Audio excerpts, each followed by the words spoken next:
പാഠം 4. വെള്ളം. മഴ പെയ്തു.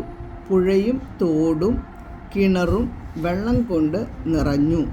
ഇത് കണ്ട രമ്യ അച്ഛനോട് ചോദിച്ചു, അച്ഛാ, എങ്ങനെയാണ് മഴയത്ത് ഇത്രയധികം വെള്ളമുണ്ടാവുന്നത്? അച്ഛൻ, മോളെ, പുഴയിലും കടലിലുമൊക്കെയുള്ള വെള്ളം ചൂടുകൊണ്ട് നീരാവിയായി മുകളിലോട്ട് പോകുന്നു. ഈ വെള്ളമാണ് മഴയായി പെയ്യുന്നത്.